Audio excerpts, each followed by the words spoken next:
Menteri BUMN. Seberdirinya Danantara, posisi Erick Thohir sekarang menjadi sangat kecil. Implementasinya, Erick Thohir itu sekarang hanya menjadi tukang tanda tangan aja. Dan Prabowo kan sangat orang yang sangat paham sejarah begitu ya, dan ingat masa lalu begitu. Tapi paham sejarah, tapi kok sejarahnya mau diubah? Justru karena paham sejarah. Ada pejabat yang pengen jadi cawapres datang ke rumah Megawati. Iya. Tapi salah bawa kembang. Megawati itu doyan banget sama anggrek. Dia bawa kembang apa? Mawar. Loh, mau kantor PSI kali ya? Berhasilan Kementerian BUMN atau Dan Menteri Erick BUMN. Thohir? Oh, menteri. Dan Menteri Berhasil BUMN. menteri, salah anak buah. Setiap Oke. orang ada masanya, setiap masanya.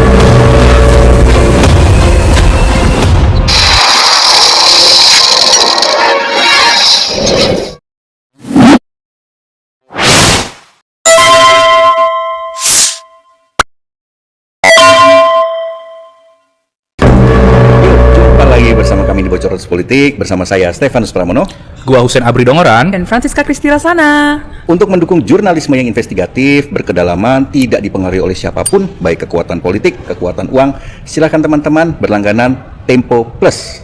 Dan buat teman-teman yang ingin membaca laporan-laporan Tempo, silahkan klik di link di deskripsi yang ada di bawah ini. Jangan baca dan sebarkan konten bajakan ya, karena ada hak ciptanya. Selamat Hari Raya Idul Adha buat teman-teman yang merayakan. Selamat Lebaran. Jangan banyak makan kambing, nanti kayak Pram, darah tinggi, marah-marah terus. Ya, cukup yang dikorbankan itu adalah hewan kurban saja, jangan demokrasi. Masuk tuh barang. Masuk, tuh kayak kaosnya Pram. Lawan beredar kayak baru. Pernah dipakai setahun yang lalu, 2 tahun yang lalu ya. Gue ingat nih, ini waktu salah satu menteri itu ya. Iya, waktu bikin video soal Erick Thohir. Ya, jadi sekarang kita akan main Erick Thohir. Erick Thohir. Kita ucapkan juga nggak? Ucapkanlah Ya. Selamat ulang tahun kepada Pak Erick Thohir. ulang tahun yang ke-55 ya, Pak Erick Thohir ini tanggal 30 Mei lalu. Nah, sebagai kado untuk ulang tahun Bapak, kami akan membicarakan soal Pak Erick Thohir ya. Ya, kita sebenarnya juga sudah kirim undangan dan permintaan wawancara ya melalui WhatsApp-nya, melalui Humas. Bahkan gue juga ngirim ke rumah dinas yang ada di Jalan Denpasar. Tapi belum ada respons dari Erick Thohir. Sebegitu rindunya dengan Erick Thohir ya. Rindu sekali karena jarang terdengar belakangan ini Pram. Dulu kan Beda ya. 2023 tuh HBD Erick Thohir kalau di hashtag banyak banget tuh. Apa yang dikasih? Gue tadi nge-searching juga di Twitter ya. Dikasih kue ulang tahun sama pemain bola. Hashtagnya banyak, terus di resonansi sama medsos-medsos lainnya begitu. Tapi kali ini sepi dan sunyi. Nah, kita akan membahas kenapa menjadi sepi dan sunyi ya, jalan sunyi Erick Thohir ya kan. Gua hari Sabtu pagi tiba-tiba dikirimin WhatsApp Pram, sama mantan direksi BUMN begitu ya. Isinya adalah sangat luar biasa. Jadi meminta salah satu bank himbara, bank milik pemerintah untuk men-take down ucapan ulang tahun kepada Erick Thohir. Jadi misalkan nih, lu Pram sebagai Korsek BUMN begitu ya, sudah mengeluarkan konten di media HBD Erick Thohir, tiba-tiba disuruh tarik gitu. Bahkan mengucapkan saja tidak boleh nih ya. Tidak boleh. Tidak boleh. Gue juga dapat cerita Sen dari teman-teman di BUMN. Jadi di hari yang sama ketika Erick Thohir ulang tahun, di pagi menjelang siang itu ada WhatsApp yang dikirim dari tangan kanannya Erick Thohir ke forum Humas BUMN di berbagai grup WhatsApp. Gimana itu isinya? Yang isinya adalah permintaan supaya tidak meramaikan ulang tahun Erick Thohir dan men-take down ucapan ulang tahun yang sudah tayang di media-media sosial. Bahkan direktur-direktur utama juga dijapri sama orang yang sama untuk meminta ucapan ulang tahun itu di-take down. Oh, berarti kita ucapin lagi selamat ulang tahun Pak Erick Thohir. Disuruh take down gak ya nanti? Oke, kita sekarang melihat ya, Erick Thohir ini kan Menteri BUMN ya. Kita tahu bahwa Menteri BUMN itu adalah menteri yang menguasai, mengepalai begitu banyak BUMN, bahkan sampai anak perusahaannya ya.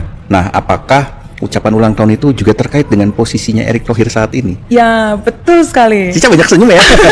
Gimana, Ca? Ya, jadi memang sekarang dari berbagai narasumber yang kita wawancara ya Pram ya, itu mereka menyampaikan bahwa Erick Thohir itu sekarang posisinya sangat lemah sebagai Menteri BUMN, berbeda dengan rezim Jokowi dulu. Oh ya, kalau dulu itu kan Erick Thohir itu menjadi penentu komisaris, Dan direksi gitu ya, dan hanya BUMN besar yang dia konsultasikan dengan presiden, ya kan? Nah itu dulu Pram, seberdirinya Danantara, posisi Erick Thohir sekarang menjadi sangat kecil. Wah, Termasuk sebetulnya di hasil revisi undang-undang BUMN yang menjadi undang-undang nomor 1 tahun 2025 tentang BUMN, itu sebetulnya ada tugas dan fungsi Kementerian BUMN dan Menteri BUMN. Yeah. Di situ salah satunya adalah menyelenggarakan RUPS, rapat umum pemegang saham, dan juga menunjuk gitu ya, dan menunjuk lah ya komisaris dan direksi. Tapi de factonya implementasinya Erick Thohir itu sekarang hanya menjadi tukang tanda tangan aja untuk pemilihan komisaris dan direksi. Jadi sama sekali tidak punya kuasa. Dulu sebelum pemerintahan Prabowo, komisaris dan direksi itu ditentukan oleh Erick Thohir.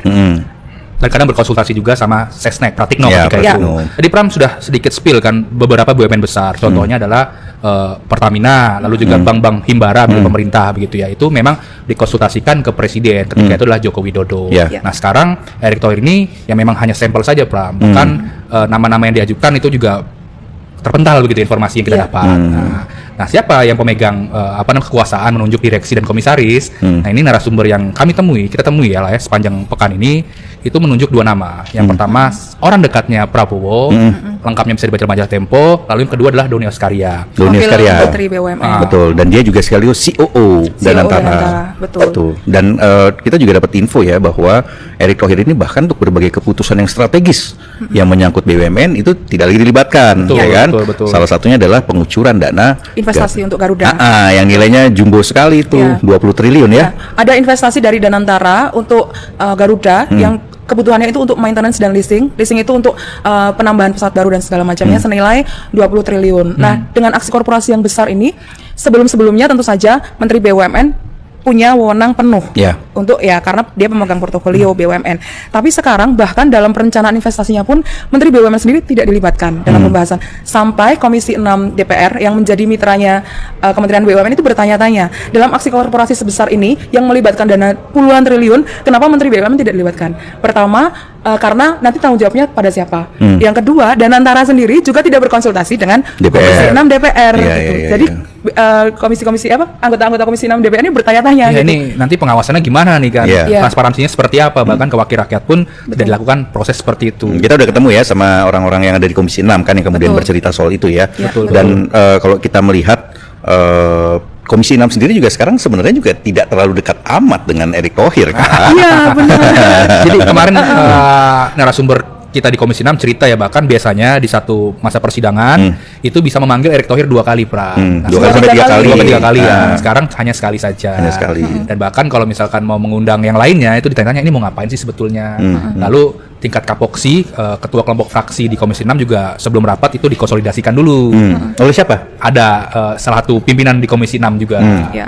Nah, ditanya jangan terlalu keras ya karena nanti timbul kegaduhan dan lain-lain. Dan ada mitigasi untuk tidak mengundang langsung Menteri BUMN dalam rapat-rapat kerja DPR. Jadi misalnya rapat kerja DPR ini ingin membahas soal BUMN, yang diundang adalah langsung ke BUMN ya. Bahkan disibukkan dengan BUMN yang sebelum-sebelumnya sudah diundang. Contohnya Istaka Karya itu sudah beberapa kali diundang gitu. Dan memang ada pesanan dari salah satu pimpinan ya di Komisi 6 supaya tidak sering-sering menghadirkan Erick Thohir. Itu ada kaitannya juga dengan pimpinan DPR nggak sih kira-kira? Ya tentu saja. Ini lebih Diiringnya kaitan kelihatan politik ya. Makanya kalau bisa diperhatikan ya, ini Komisi 6 beberapa kali mengundang BUMN yang punya beban pembayaran Utang lah ya. Utang yang besar gitu kepada para kontraktor. Ya, langsung ya, Langsung, diundangnya ya, langsung. tidak lagi melewat Erick Thohir. Iya, iya. Sebetulnya upaya untuk mengerdilkan posisi Erick itu kan juga sudah pernah kita tulis dalam revisi Undang-Undang BUMN. Saat Yeah. itu dalam pembahasan revisi Undang-Undang BUMN kan banyak sekali peran Kementerian BUMN atau Menteri BUMN yang kemudian diprotoli kan.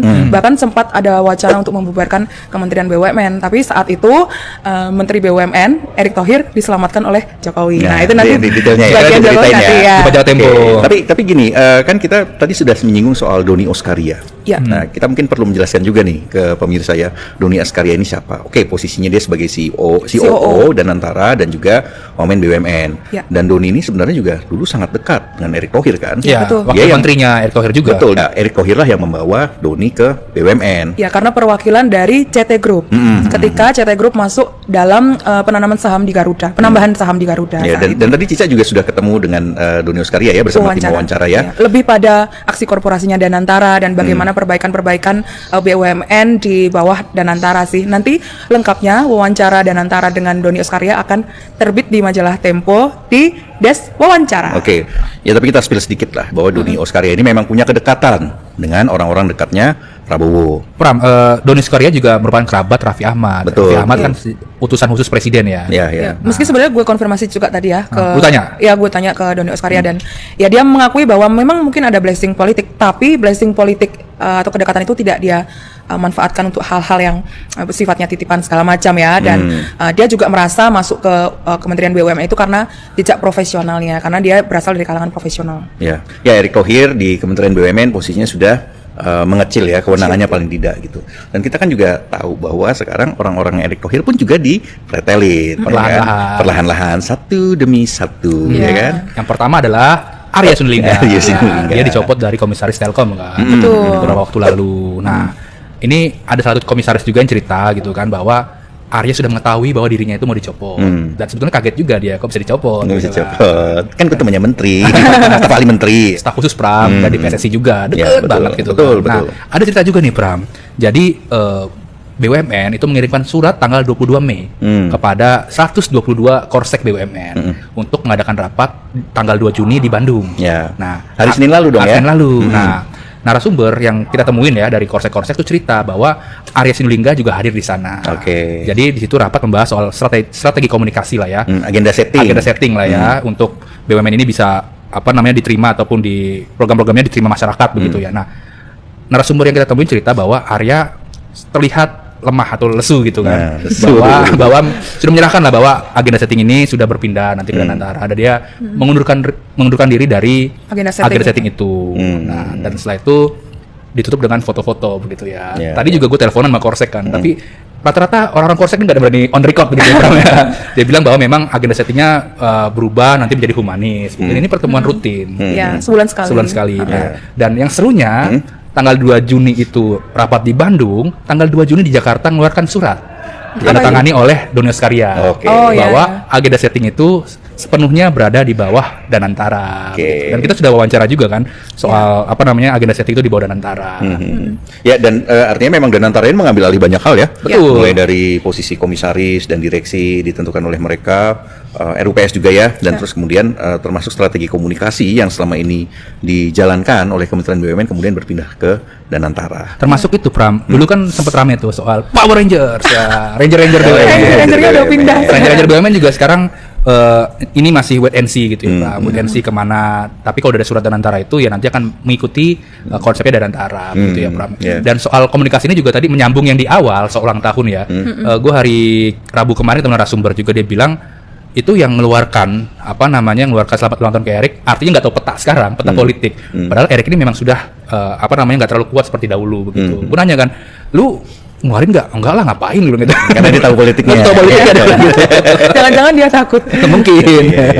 Tapi kalau kita lihat ya, sebenarnya agenda setting ketika Erick Thohir dulu masih sangat berkuasa di Kementerian BUMN atau ketika pemerintahan Jokowi, dulu sebenarnya agenda setting ini adalah agenda yang di-create untuk mengabarkan berita-berita keberhasilan Kementerian BUMN. Sebenarnya di setiap kementerian ada. Berhasilan Kementerian BUMN itu Dan Menteri BUMN. Oh, menteri. Berhasil menteri, salah anak buah. Karena beberapa narasumber kita wawancara juga, dan dia ada di dalam SKB itu, sekretariat bersama namanya, yang kemudian menjalankan agenda setting itu, menceritakan bahwa dalam agenda setting itu ada keywordnya. Misalnya keywordnya yang wajib ada dalam pemberitaan itu adalah Erick Thohir. Misalnya salah satunya Erick Thohir. SEO-nya lah ya. Ya, SEO-nya. Hashtag Erick Thohir. Erick Thohir bersama BUMN. BUMN bersama Erick Thohir gitu. Bangkit bersama ET. Iya gitu. Dan sebetulnya di data Don Emprit juga ada ya. Iya. Jadi kita juga wawancara dan minta tolong Don Emprit ya soal big datanya di media sosial ya. Gue minta tolong beberapa hashtag dan dia juga kerjakan seperti itu, khususnya soal yang HBD Erick. Dia bilang di 2023 hasil pendataan 2023 itu banyak sekali konten HBD Erick. 2024 Happy birthday Erick Thohir HBD gitu Erick ya. Thohir. Lalu di 2024 berkurang. Karena Udah itu sudah pilpres. selesai pilpres. 2025 lagi lebih jeblok. Berkurang begitu. Jumlahnya dikit banget Dikit ya. banget San, ya? 2000-an lah kalau nanti detailnya bisa dibaca lah Tempo. Yang gue tanya kenapa, dia bilang di 2023 itu bertepatan dengan Erick Thohir ingin maju sebagai cawapres. Cawapres. Waktu itu kan sangat Betul. kencang sekali Erick Thohir kesana kemari untuk jadi cawapresnya Prabowo ketika itu kan. Ya aku juga inget tuh dulu. Kita pernah nulis juga kan soal itu. Iya kan? pernah nulis dan waktu itu kan gue juga berapa kali ngambil uang kan di Himbara ya karena gaji dari kantor masuknya ke Bank Himbara itulah. Begitu ngambil itu di layarnya tuh mukanya Foto. Erick Thohir. Sekarang udah nggak ada pernah. Sekarang udah ada. Nah, termasuk kita tanya juga soal itu kan ke teman di Komisi 6 kan, wawancara dia. Iya dulu saya pernah mengkritik itu tuh soal senyuman Erick Thohir di setiap bank ATM Himbara. Dia bilang, setelah saya kritik saya disentil sama kakak saya sendiri.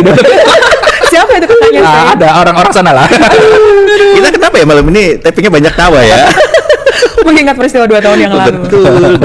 Setiap Oke. orang ada masanya, setiap masa ada orangnya. Betul, dan waktu itu kan kita mention soal ranger-rangernya Erick Thohir ya. Tadi Iya. kan udah sempet mention tuh, nah ranger-ranger ini yang kemudian mereka menggaungkan tagar-tagar yang digunakan itu dalam agenda setting itu di media sosial. yang libur-libur juga bekerja dia. Kalau ada event BUMN suruh datang bikin konten medsos juga Ranger itu kan. Terus habis itu dilaporin ke bosnya ya kan. Paten Bapak. Nah, Pram, tapi selain Ranger segala macam, ini narasumber banyak yang cerita juga bahwa orang-orang dekatnya Erick juga selain yang tadi ya, yang Aries Sulingga di Telkom, yang lain-lain itu mau dicopot. Kan ada juga tuh yang di PTPN gitu kan, yang di Semen Indonesia begitu ya. Dan Anak ini muda ya, anak-anak muda itu lah yang Oh, yang ada yang dari partai juga itu ya? iya yang mawar-mawar itu. Apa sih? PSI. PSI. Itu juga mau dicopot. Nah, menunggu RUPS. Oh, menunggu RUPS. Mereka membaca Sebentar lagi, ya? mereka membaca orang-orang itu bakal segera selesai lah sebagai komisaris di BUMN. Iya. Dan nanti sampai Desember Pramsen akan ada pergantian komisaris dan direksi yang jumlahnya tuh cukup besar. cukup besar. Oke, nanti detailnya bisa dibaca di majalah Tempo juga nih, karena ada berbagai perubahan lain ya. Ya. Berbeda dengan dahulu, ya kan? betul. Gitu loh. Tapi ada lagi Pram yang bilang kan itu terlihat ya. Kalau komisaris kan posisi terlihat dan nempel jabatannya di sekeliling Erick. Tapi dia Iya. bilang lu harus perhatiin posisi di direksi BUMN besar. Dan itu orang-orang yang berafiliasi dengan Erick itu pun akan dicopot. Oh, iya. Beberapa lah di BUMN besar. Ya mungkin sudah waktunya juga untuk dicopot ya. Ya. Sudah 5 tahun ya mereka. Sudah cukup ya. Sudah cukup ya. Ganti peta politik. Digeser-geser, Bapak. Ini saatnya saya nih. Dulu kebanyakan sih. Ya, tapi sekarang kalau kita melihat Erick Thohir ini kan menjadi bagian dari kabinetnya Prabowo. Dan Prabowo sendiri yang kemudian melalui Danantara akhirnya mengerdilkan peran Erick Thohir. Betul. Ya kan? Udah cerita. Gimana itu? Jadi masih ingat nggak yang tanggal 28 April itu ada Danantara Town Hall. Oh, itu yang meeting. mengumpulkan Town meeting, direksi-direksi dan komisaris Betul, BUMN. betul. Yang di situ wartawan disuruh keluar Betul, ya kan? Karena betul. saya mau memarahi gitu ya. Nah, mereka membaca juga Pram. Ah. Ini baca dari awal dulu ya, gue jelasin. Kan biasanya kalau dulu ada acara-acara berkaitan dengan BUMN, Menteri BUMN diberikan kesempatan berbicara entah itu sebelum presiden atau sudah presiden begitu kan. Tapi kemarin tidak diberikan. Bahkan panggung itu dikasih ke Rosan. Rosan. Karena Danantara Karena Danantara begitu. Erick ngurusin cuman Danantara. di samping aja duduk. Ini versi yang hadir di sana begitu ya. Lalu yang kedua, Prabowo ini sangat keras ya terhadap aksi korporasi Garuda dan Pertamina. Iya. Kenapa? Kan Garuda ini kan punya sejarah panjang ya penerbangan di Indonesia yang ada setelah kita merdeka gitu ya Pram ya. Dan Prabowo kan sangat orang yang sangat paham sejarah begitu ya dan mengingat masa lalu begitu. Tapi paham sejarah, tapi kok sejarahnya mau diubah? Justru karena paham sejarah. Paham sejarah. Makanya mau Iya, diubah. Ya, namanya betul. pemenang menentukan sejarah ya kan. Betul. Nah, dia sangat misalkan bahwa kok Garuda malah seperti ini, bukannya diselamatkan, malah membuat penerbangan lain yaitu Pelita. Dan ini juga ditanya sama siapa namanya Doni Oskaria juga soal pembentukan Pelita ini. Ya ada kekecewaan lah ya dari Prabowo ketika ada rencana menggantikan Garuda atau menutup Garuda dan menggantikannya dengan Pelita gitu. Waktu itu ada juga mantan petinggi Garuda yang cerita bahwa bahkan sampai Prabowo itu menawarkan anggaran di Kementerian Pertahanan ketika Prabowo menjadi Menteri Pertahanan dulu untuk diserahkan kepada beberapa triliun gitu diserahkan kepada Garuda agar Garuda ini bertahan dari posisinya saat itu sebelum restrukturisasi Garuda. Ya, sementara Erick Thohir menginginkan swastanisasi Garuda, Privatisasi, ya. privatisasi Garuda itu sendiri. Dan menggantikannya juga dengan Pelita kan? Waktu itu Dan ada rencana ya itu. ini sebenarnya salah satu itu teguran keras lah ya berarti ya. Betul. Dari Prabowo, walaupun dia tidak mention nama kan di situ. Tidak mention nama. Tapi ada Erick Thohir di Ya, situ. tapi gitu kan. evaluasinya yang dituju oleh Prabowo itu adalah BUMN di eranya Erick Thohir sebelumnya, gitu. Di aksi-aksi korporasi yang dilakukan sebelumnya. Yang itu kan juga sebenarnya sangat terkait dengan Jokowi dong. Betul. Ya. Ada apa ini hubungannya Prabowo dan Jokowi ini kalau begini? Di lain sesi. Kita cari laput-laput lainnya. Oke. Tapi intinya bahwa para direksi dan komisaris yang hadir di sana melihatlah terang benderang nih sinyal bahwa Erick semakin jauh dari Prabowo. Iya. Ya. Tapi sebetulnya Erick Thohir sendiri kan juga bukan orangnya Prabowo kan? Ya betul. Erick itu adalah orangnya Jokowi, Ya. ya kan? Dipertahankan juga oleh Jokowi ya waktu itu. Ya. Jokowi membantu lah waktu itu lewat ketika dia ketemu dengan Seorang seorang politikus Gerindra di rumahnya di Solo. Itu dia titip pesan supaya Prabowo jangan mengganti Erick Thohir. Ya. Ya, awalnya kan posisi BUMN itu akan dijabat oleh Rosan kan. Iya. Karena Rosan itu kenal lama lah ke Prabowo, bahkan membantu Perusahaannya. perusahaannya Prabowo, dan dia menjadi ketua tim pemenangannya Prabowo. Ya. Dan Ada dulu- cerita juga tuh. ada cerita juga soal itu. Gimana tuh? Dulu kan Erick juga mau diajukan sebagai ketua tim pemenangan Prabowo. TKN ya. TKN. Oleh Jokowi itu. Oleh Jokowi, tapi sama orang-orang sekeliling Prabowo termasuk beberapa partai menolak. Ya udahlah gantian dong, ini kan Rosan. Dan akhirnya dipilihlah Rosan di situ. Karena Rosan punya historis juga tadi dengan Prabowo. Ya. Ya Erick Thohir ini kan dulu sempat digadang-gadang jadi cawapres, ya kan? Ya. Cawapresnya Prabowo. Ingat nggak? Dulu pernah tuh satu mobil bareng tuh bertigaan tuh Ya. kan? Prabowo, Erick Thohir sama Jokowi. gitu. Dan sebelumnya juga Erick Thohir ini juga menjadi salah satu kandidat wapres yang dipertimbangkan oleh PDIP kan. Yang ingat nggak waktu itu kita pernah mention juga tuh ada pejabat yang pengen jadi cawapres datang ke rumah Megawati. Ya. Tapi salah bawa kembang.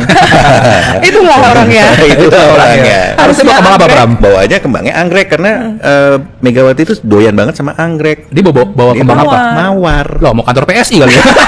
PSI. Iya. Dan sewaktu itu, waktu cawapresan itu kan juga sempat kan sebetulnya Erick Thohir mencari SKCK ya, Ya. atau mengurus SKCK saat itu.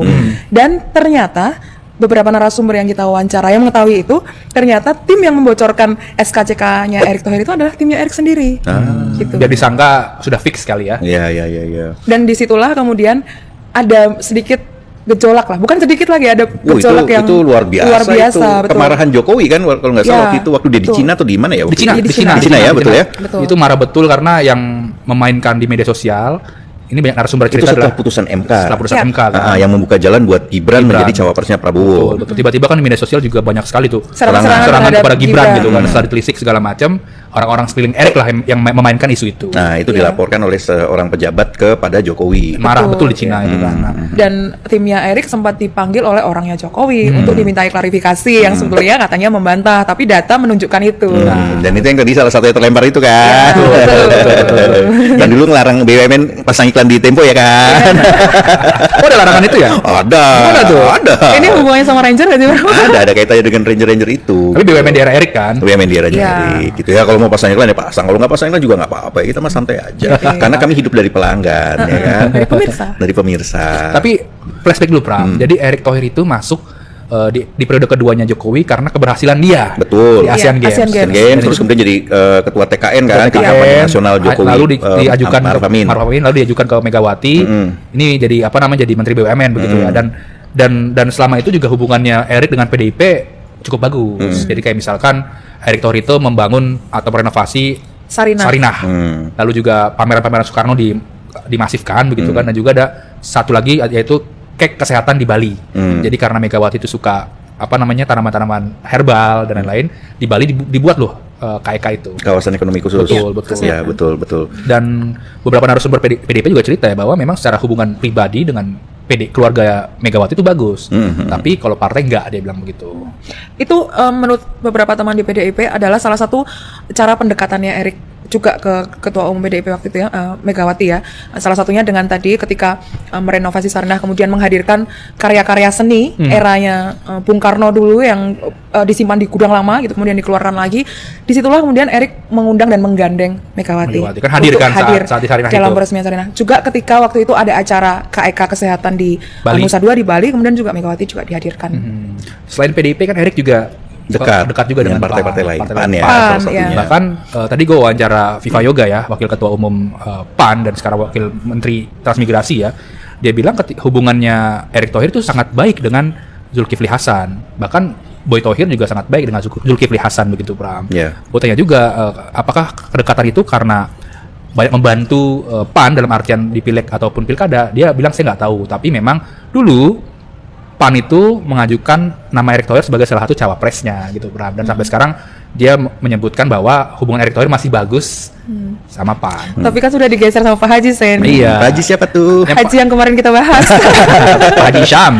Ya. Pram, sikap Tempo soal Erick yang terpinggirkan ini gimana, Pram? Bahagia atau gimana? Ya. Enggak, yang sebenarnya kalau kita melihat posisi Erick Thohir ini menunjukkan juga tata kelola BUMN di negara ini, dan kita melihat ya ini ugal-ugalan pengelolaan BUMN kita. BUMN itu kan sebenarnya kan harusnya kan untuk kepentingan publik juga ya, betul bahwa dia kemudian harus mencari untung, tapi juga harus ada manfaatnya untuk publik. Nah sekarang kita melihat nih Erick Thohir terpinggirkan, dan di situ masuk lagi yang lain, Danantara yang pembentukannya dan juga pengelolaan dananya ugal-ugalan. Ya, Tempo sudah mengeluarkan berbagai liputan soal Danantara ini. Teman-teman bisa baca langsung ya. Kenapa kemudian kami menganggap Danantara itu ugal-ugalan? Dan rasanya kalau sudah begini, kepercayaan publik pada BUMN, juga pada Danantara dan pada pemerintah itu sendiri juga akan makin tergerus.